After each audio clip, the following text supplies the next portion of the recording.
মহান রব্বুল আলামিনের দরবারে শুকরানা আদায় করছি আলহামদুলিল্লাহ। সূরাতুল কাহফের 30 নম্বর আয়াতে কারিমা তেলাওয়াত করেছি। আলোচ্য বিষয় আমলে সালেহ এবং আমলে সালেহের প্রতিদান। আমলে সালেহকে নষ্ট না করা। মুসলিম শরীফের 93 নম্বর হাদিসের বর্ণনা قال رسول الله صلى الله عليه وسلم أن النبي صلى الله عليه وسلم ঘোষণা করেছেন لا تشرك بالله شيئا تدخل الجنة আল্লাহ নবী সাল্লাল্লাহু আলাইহি ওয়াসাল্লাম বলেন তোমাদের মধ্যে যদি কোনো ব্যক্তি আমলে সালেহ করে এবং রব্বুল আলামিনের সাথে কেবল শরীক না করে একদিন না একদিন ওই ব্যক্তিকে আল্লাহ তাআলা জান্নাত দান করবেন। মুসলিম শরীফের 187 নম্বর হাদিসের বর্ণনা عن أبي هريرة رضي الله تعالى عنه তিনি বলেন আল্লাহর নবী সাল্লাল্লাহু আলাইহি ওয়াসাল্লাম আমাদেরকে ওয়াজ করেছিলেন। আমরা রাসূল থেকে ওয়াজ পেয়েছি। আমরা সেই ওয়াজকে জনগণের কাছে পৌঁছে দিই যাতে জনগণকে জাহান্নামের আযাব থেকে বাঁচানো যায়। রব্বুল আলামিনের থেকে আমরা নির্দেশ পেয়েছি, রব্বুল আলামিনের থেকে কিছু হুকুম পেয়েছি। এই হুকুমগুলি আমরা মানুষের কাছে বাতলে দিই যাতে মানুষ এই হুকুমগুলি বুঝতে পারে এবং তা পালন করে জান্নাত কামাই করতে পারে। তো আল্লাহর নবী সাল্লাল্লাহু আলাইহি ওয়াসাল্লামের সাহাবী বলেন রাসূল আমাদেরকে ওয়াজ করতেছিলেন। এক পর্যায়ে রাসূল আমাদেরকে বললেন যে সাহাবায়ে কেরাম জানো তোমাদের মধ্যে যে ব্যক্তি ঈমান এনে শামিল হয়ে তথা মুসলমান হয়ে যাবে এমন প্রত্যেক ব্যক্তিকেই আল্লাহ তাআলা জান্নাত দান করবেন। কিন্তু মনে রেখো পর্যায়ক্রমে কারো জান্নাতটা আগে দান করবেন, কাউকে পরে দান করবেন। মানে হলো তোমাদের মধ্যে কেউ জান্নাতে আগে প্রবেশ করবে, কেউ পিছনে প্রবেশ করবে। আল্লাহর হাবিব জানিয়েছেন তোমাদের মধ্যে যে ব্যক্তি গরীব অসহায় মনে হয় যাকে দেখলে এমন ব্যক্তি যদি আমলে সালেহ করে ওই ব্যক্তিকে রব্বুল আলামিন জান্নাত দান করবেন অন্যদের থেকে 500 বছর আগে। ঠিক তদরূপ যেই ব্যক্তি আমলে সালেহ করার পরে আবার গুনাহ করবে আমরা গত জুমায় আলোচনা শুনেছিলাম ওই ব্যক্তিকে গুনাহ পরিমাণ শাস্তি ভোগ করতে হবে। আল্লাহ তাআলা যেই বান্দারা ঈমান এনেছিল গুনাহ করেছিল ওই বান্দাদেরকে জাহান্নামের শাস্তি ভোগ করার জন্য জাহান্নামে প্রবেশ করাবেন। একটা পর্যায়ে রব্বুল আলামিন ফেরেশতাদেরকে ডেকে বলবেন হে ফেরেশতারা ওয়াজনু শাআতিন বিল ঈমান জাহান্নামের মধ্যে প্রবেশ করো।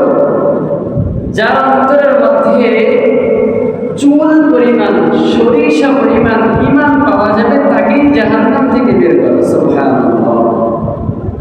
বুঝতে পেরেছেন? যার ঈমানের মধ্যে সরিষা পরিমাণ থাকবে, চুল পরিমাণ থাকবে, ওই ব্যক্তিকেও জাহান্নাম থেকে রব বের করার আদেশ দিবেন। মানে হলো যে ব্যক্তি ঈমান নিয়ে মৃত্যুবরণ করবে একদিন না একদিন জান্নাতে যাবে, কিন্তু সাজা ভোগ করে। কিন্তু কথা হলো রব যে সাজা প্রস্তুত করেছেন এই সাজাকে আমরা নিতে পারবো? এটা কি আমাদের দ্বারা সম্ভব? কত কঠিন শাস্তি রেখেছেন আল্লাহর নবী হাদিসের মাধ্যমে প্রমাণ করেছেন, আল্লাহ তাআলা কোরআনের মাধ্যমে জানিয়ে দিয়েছেন। যখন জাহান্নামীদেরকে জাহান্নামের পুঁজ গলিত রক্ত আর পানিও খাওয়া হবে, এতই গরম যা বান্দার মুখের কাছে নিতেই চেহারার সমস্ত গোস্তগুলি টকবক করে ঝরে পানির পেয়ালার মধ্যে পড়ে যাবে। কত কঠিন অবস্থা হবে। পানিটা ভেড়ার গোশতগুলি গলে গলে পানির পেয়ালার মধ্যে পড়ে যায়। ফেরেশতারা জোর করে ব্যক্তিকে পানি যখন পান করাবে, শরীরের মধ্য থেকে নারীর সবগুলি গলে পিছনের রাস্তা দিয়ে বের হয়ে যায়। এটা কি আমাদের দ্বারা সম্ভব? যদি মনে করি একদিন না একদিন তো জান্নাতে যাব, তবে গুনাহ করি, ঈমান তো রয়েছে, কিন্তু কথা হলো এই আযাব আপনি আমি ভোগ করতে পারবো তো, তবে গুনাহ করতে থাকি। আর যদি মনে হয় পারবো না, তবে আজকে গুনাহ থেকে পারেক হয়ে যায়, গুনাহকে ছেড়ে দেয়। আমাদের একটা ওয়াদা করা উচিত, প্রত্যেকে নিজেকে নেকের কাজ ছাড়বো না। কেন ছাড়বো না? এটাই আমার পুঁজি। গুনাহের কাজ করবো না। কেন করবো না? আমার পুঁজিকে গুনাহের কাজ নষ্ট করে দিচ্ছে, এই জন্য গুনাহের কাজ করবো না। তো আল্লাহ হাবিব সাল্লাল্লাহু আলাইহি ওয়াসাল্লাম সাহাবায়ে কেরামকে ওয়াজ করতেছিলেন। আবু হুরায়রা রাদিয়াল্লাহু তাআলা বলেন, আল্লাহ নবী সাল্লাল্লাহু আলাইহি ওয়াসাল্লাম আমাদেরকে জানিয়েছেন, আল্লাহ তাআলা যখন হুকুম করবেন যেই ব্যক্তির মধ্যে সরিষা পরিমাণ ঈমান রয়েছে, ওই ব্যক্তিকে জাহান্নাম থেকে বের করে নিয়ে আসো।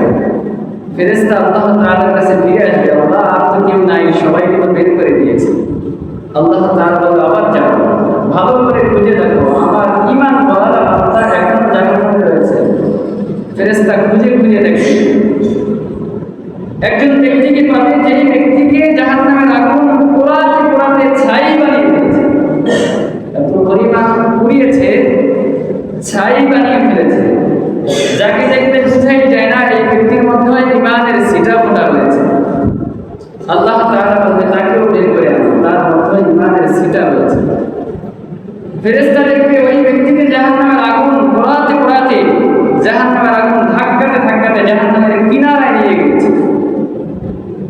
ওই ব্যক্তিকে যখন জাহান্নাম থেকে বের করা হবে, আল্লাহ তাআলা ওই ব্যক্তিকে জাহান্নাম থেকে বের করে একটি গাছের ছায়া তলে স্থান দিবেন, যেই গাছের ছায়া রয়েছে এবং মিষ্টি পানি রয়েছে।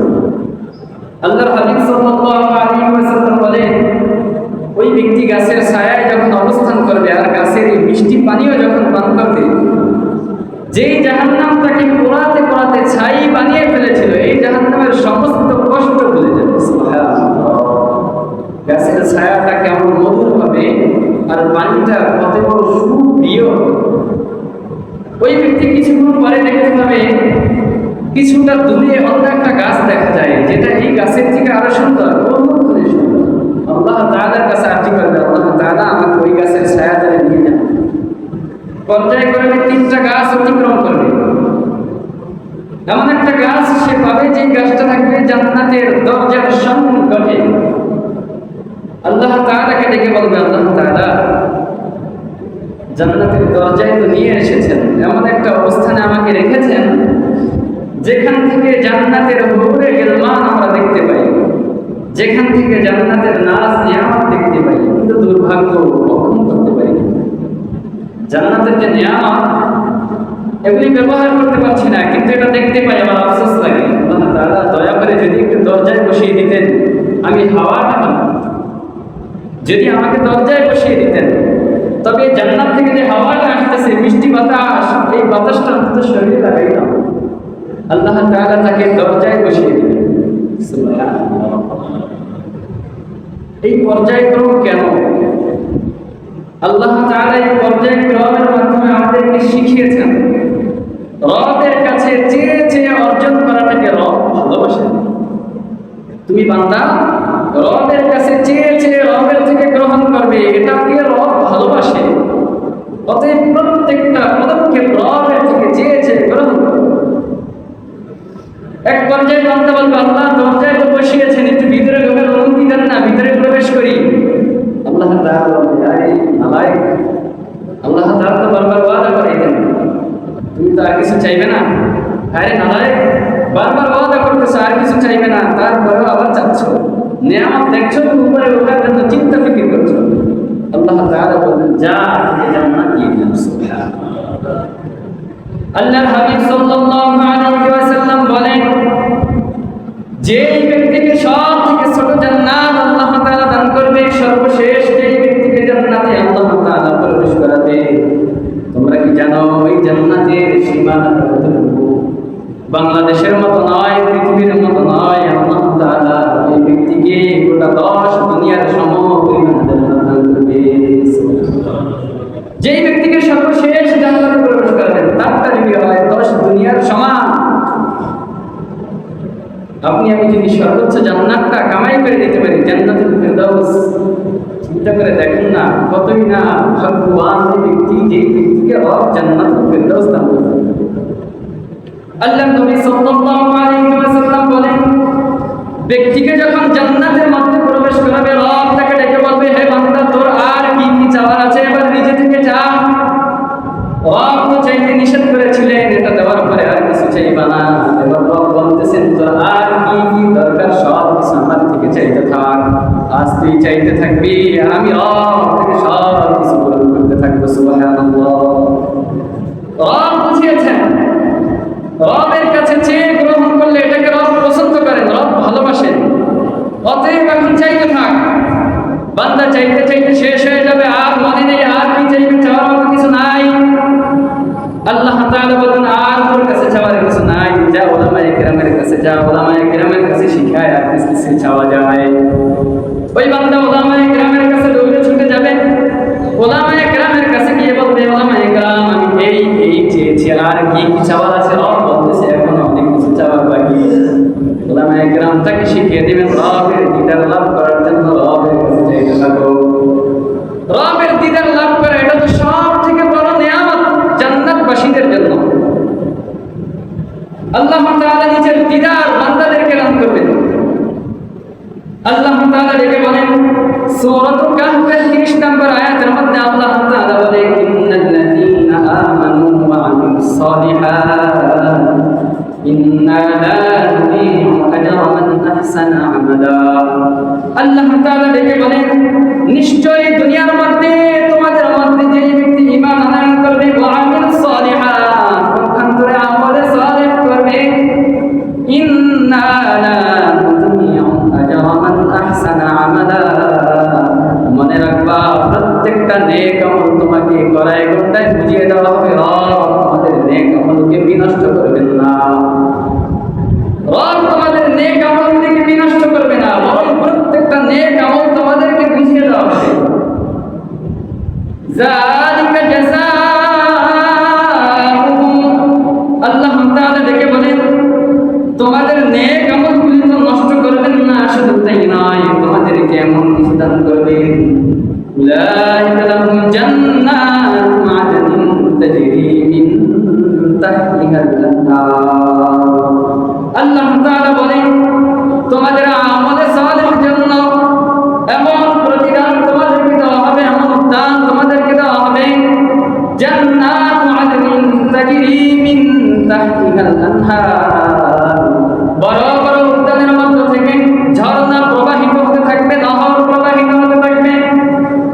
আদনিন তাজরি মিন তাহতিহাল আনহার ইউহাল্লাউনা ফীহা, তোমাদেরকে আল্লাহ তাআলা এই উদ্যানের মধ্যে প্রবেশ করাবে। সুবহানাল্লাহ। আল্লাহ তাআলা ডেকে বলেন, মিন আসাউরা মিন যাহাবিন ওয়া ইয়ালবাসুনা সিয়াবা, রব ডেকে ডেকে বলেন, তোমাদের জন্য দুনিয়ার মধ্যে স্বর্ণ ব্যবহার করা হারাম করে দিয়েছিলাম, স্বর্ণ থেকে বেঁচে রয়েছিলে, এই জন্য রব তোমাদেরকে স্বর্ণের অলংকার পরিধান করাবে। জান্নাতের মধ্যে রব বান্দাদেরকে স্বর্ণের অলংকার পরিধান করাবে। শুধু তাই নয়, আল্লাহ তাআলা বলেন, মিন আসাউরা মিন যাহাবিন ওয়া ইয়ালবাসুনা সিয়াবান খুদরাম মিন সুন্দুস, আল্লাহ তাআলা বলেন, তোমাদের জন্য রেশমের কাপড় ব্যবহার করা নিষেধ করে দিয়েছিলাম। রবের নিষেধ করা এই জন্য রেশমের কাপড় তোমরা ব্যবহার করো না। রব বলেন, জান্নাতের মধ্যে তোমাদেরকে পাতলা রেশমের কাপড় পরিধান করানো হবে, পাতলা রেশমের কাপড়। আল্লাহ তাআলা বলেন, শুধু তাই নয়, মুত্তাকিনা ফীহা আলাল আরাইক, তোমাদেরকে এমন পালং দান করা হবে, উঁচু উঁচু পালং, যার মধ্যে তোমরা হেলান দিয়ে বসে থাকবে। শুধু তাই নয়, পালঙ্কের মধ্যে যখন রাজা বাদশাহের মতো হেলান দিয়ে বসে থাকবে, তোমাদের সামনে থেকে শারাবান তাহরানিয়া, যুবক জান্নাতীরা তোমাদের সামনে থেকে হাঁটাচলা করতে থাকবে। সুবহানাল্লাহ।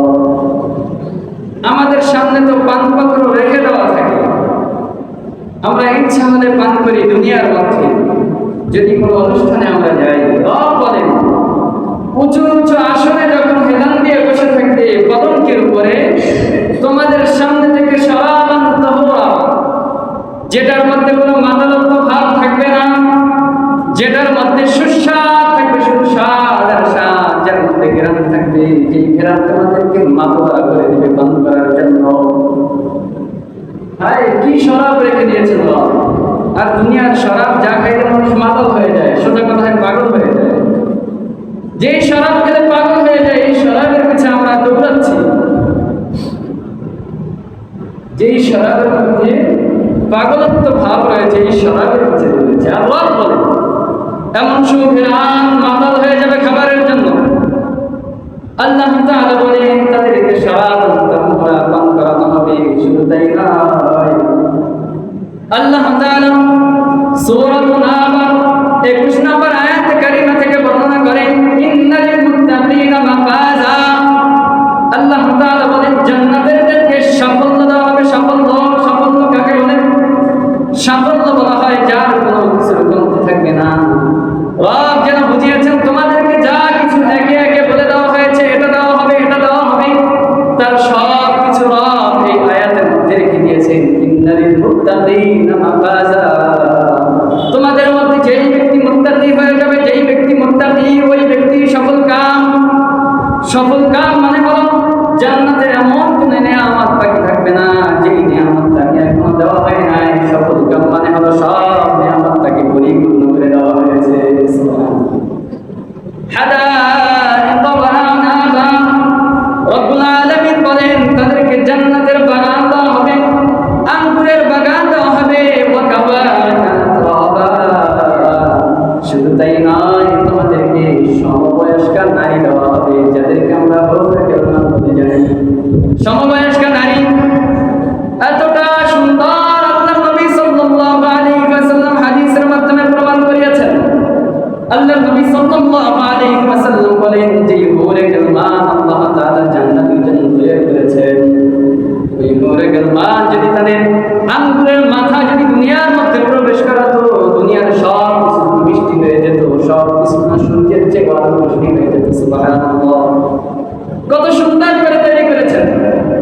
আল্লাহর নবী সাল্লাল্লাহু আলাইহি ওয়াসাল্লাম বলেন তাদেরকে এমন সুসজ্জিত পোশাক দিয়ে সুসজ্জিত করা হবে, যেই পোশাক বাহিরের দিক থেকে ভিতরের দিকটা পুরোপুরি পরিষ্কার রাখা হবে। এটা তো শুধু জান্নাতবাসীদের জন্য, যার মধ্যে খারাপ কিছু থাকবে না। আল্লাহ তাআলা বলেন ওয়া কাওয়াইবা আতরাবান ওয়া কাসান দিহাকা। শুধু তাই নয়, পান পাত্রগুলো পরিপূর্ণ করা থাকবে। লা ইয়াসমাউনা ফিহা লাগওয়ান ওয়ালা কিযাবা। মনে রাখবা জান্নাত এমন একটা স্থান যার মধ্যে খারাপিয়ার কোনো শব্দই থাকবে না।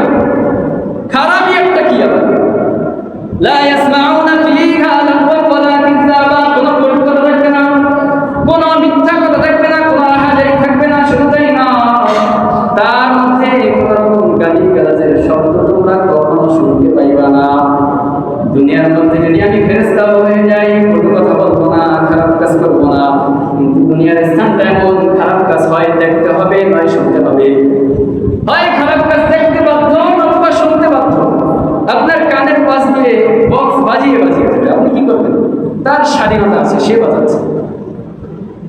জান্নাত এমন একটা স্থান, বলবা না শুধু তাই নয়, এই স্থানের মধ্যে কটু কথা শুনতে পাবে না কখনো। আল্লাহ তাআলা বলেন পুরাপুরি সাফল্য তো ওই ব্যক্তি, যেই ব্যক্তিকে মৃত্যুর পরে রব জান্নাত দান করেছেন, সফলতার সর্বোচ্চতা দান করেছেন। এটা কখন সম্ভব? যখন আমালুস সালিহাতটা নষ্ট না হয়ে যায়। উলামায়ে কেরাম প্রমাণ করিয়েছেন আল্লাহ তাআলা যে আমালুস সালিহাত বলেছেন, আমালুস সালিহাত একটা পাত্রের মধ্যে জমা হতে থাকে।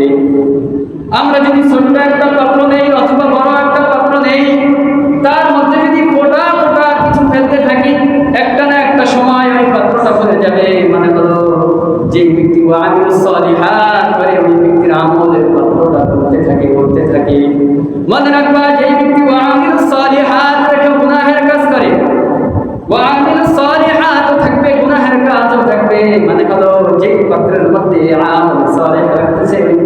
ছিদ্র। সোজা কথা হলো, যেই পাত্রটা ছিদ্র হয়ে যায় ওই পাত্রকে আপনি যত বেশি জমা করার কোনো থাকবে না। মানে হলো ওয়ামিলুস সালিহাত করবা, পাশাপাশি গুনাহ করবা, ওয়ামিলুস সালিহাতের কোনো নাই। মানে হলো যখন নেক আমল করা শুরু তখন থেকেই গুনাহের কাজ ছেড়ে দাও। গুনাহের কাজের মাধ্যমে আমাদের নেক আমলের পাত্র ছিদ্র হয়ে যাচ্ছে। তাই আমাদের নেক আমল যতই হচ্ছে না কেন আমরা তার কোনো প্রতিদান খুঁজে পাচ্ছি না। আল্লাহ তাআলা নেক আমলের মাধ্যমে বান্দাকে যে স্বাদ দান করবে, বান্দা নেক আমল করবে তো আমলে মজা পাবে। আমরা নেক আমল করছি, আমলে মজাও পাচ্ছি না, আমাদের আমলের পাত্রটা ছিদ্র। যত বেশি নেক আমল করি আর এই ছিদ্রের মাধ্যমে নেক আমল নষ্ট হয়ে যাচ্ছে, আমলে সালেহ জমাটা হচ্ছে না। আল্লাহ তাআলা আমাদের সকলকে আমল সালেহ করে আমলে সালেহটা যেন আমরা নষ্ট না করি গুনাহের মাধ্যমে। মানে হলো পাক্কা ইরাদা করা, যখনই আমলে সালেহ শুরু করেছি গুনাহকে ছেড়ে দেব, আমার আমলে সালেহকে আমি নষ্ট করতে দিব না, এটা আমার পাক্কা ইরাদা। আমলে সালেহ কিভাবে এক ওয়াক্ত নামাজ পড়ছি অন্য করছি, একটা সিয়াম পালন করছি অন্যটা রাখছি, একটা ভালো কাজ করছি আর একটা খারাপ কাজ করছি, আমার আমল সালেহ রইল। এই জন্য আমাদের প্রত্যেকটি যেই পুঁজি আমরা অর্জন করছি এই পুঁজি নিয়ে যেন রবের দরবারে হাজির হতে পারি। রব আমাদের সকলকে তৌফিক দান করেন, সকল বলে আমিন।